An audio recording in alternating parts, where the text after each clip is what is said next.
सभी साथियों को नमस्कार। आपका maths capsule by JR Barle में हार्दिक स्वागत है। दोस्तों आज की क्लास में हम पढ़ेंगे प्रश्नावली 4.3 क्लास 5। ठीक है, क्लास 5 की प्रश्नावली 4.3 है और उसमें पहला क्वेश्चन दे रखा है। एक ही क्वेश्चन है कि 10 के आधार पर विचलन लिखिए। 10 के आधार पर विचलन लिखिए।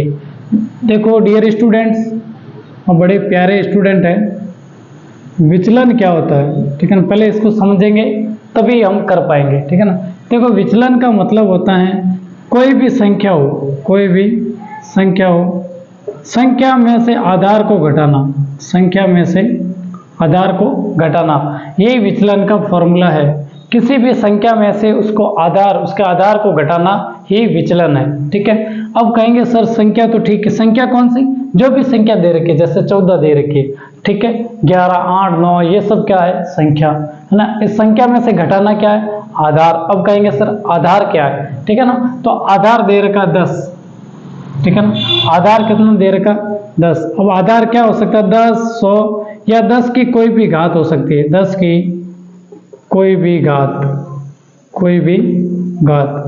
10 की कोई भी घात में हो सकता है। 10 की घात 1 10, 10 की घात 2 100, 10 की घात 3000, इस प्रकार से आधार होता है। ठीक है ना, कि ये संख्या, इस संख्या, इसका आधार ये है, 10 के आसपास है।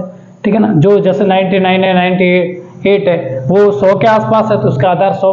जो संख्या 10 के आसपास है उसका आधार 10। जो संख्या है 1000 के आसपास है, 999, 998, 897, ठीक है ना, तो जो 1000 के नजदीक है उसका आधार 1000 होता है। ठीक है ना, इस प्रकार से आधार चलता है। तो आपको समझ में आया होगा। ये सारी जितनी भी संख्या लिखी हुई दिख रही है आपको बोर्ड पे, ये सारी संख्या एक बार देख लो, सभी 10 के आसपास लिखी हुई, कोई भी 100 के आसपास लिखी हुई नहीं है। और आपको प्रश्न में पूछ भी लिया है कि 10 के आधार पर इनका विचलन बताइए। तो विचलन क्या होता है, संख्या में से आधार को घटाना। आधार अपने यहाँ पास कितना है, 10 है, और संख्या ये जो आगे दे रखी है वो सारी संख्या है। ठीक है, अब आपको बात समझ में आएगी। जैसे कह रहा 14 का विचलन क्या है, ठीक है ना, तो विचलन का फॉर्मूला है संख्या में से आधार को घटाना। तो संख्या कितनी है प्यारे बच्चों, 14 है ना, 14 है, ये 14 है, माइनस करना है, ये माइनस, आधार कितना, आधार सब में 10 आएगा। ठीक है ना, 14 में से 10, यहाँ पे लिखेंगे 11 में से 10, ठीक है ना, यहाँ 8 में से 10 घटाएंगे, यहाँ 9 में से 10 घटाएंगे, यहाँ पे 13 में से 10 घटाएंगे, यहाँ पे 19 में से 10 घटाएंगे, यहाँ पे 7 में से 10 घटाएंगे, यहाँ पे 6 में से 10 घटाएंगे। ठीक है ना, यहाँ इधर सब आधार है, इधर क्या सब आधार है, और आधार सबका कितना है, 10 है, तो 10 सब में से घटाएंगे, सब संख्याओं में से 10 घटाएंगे। ठीक है ना, अब देखना, ठीक है, तो 14 में से 10 जब जाते हैं तो क्योंकि 14 बड़ी संख्या उसमें से 10 जा रही है, वो छोटी संख्या घटा रहे, ठीक है ना, तो हमेशा प्लस का 4 आएगा। कितना आएगा, प्लस का 4। जब भी बड़ी संख्या में से छोटी संख्या घटाते हैं तो प्लस आता है। 11 में से 10 गए तो प्लस का 1 आएगा, क्योंकि 11 में से 10 घटते हैं, जब घटते हैं तो संख्या प्लस की होती। ठीक है ना, अब 8 में से 10 घटाना। अब आप कहेंगे सर 8 में से 10 नहीं घटता है ना, तो जब संख्या छोटी आती है तब आगे माइनस लगाते हैं, तब आगे क्या लगाते हैं, माइनस लगाते हैं। फिर क्या लिखते हैं, दोनों का अंतर कितना है वो लिखते हैं। तो 10 और 8 के बीच में कितने का अंतर है, 2 का अंतर है। कितने का अंतर है, 2 का, तो माइनस का 2 बच गया। 9 में से 10 घटाएंगे तो 9 छोटी संख्या में से घटाएंगे तो आगे क्या आएगा, माइनस आएगा।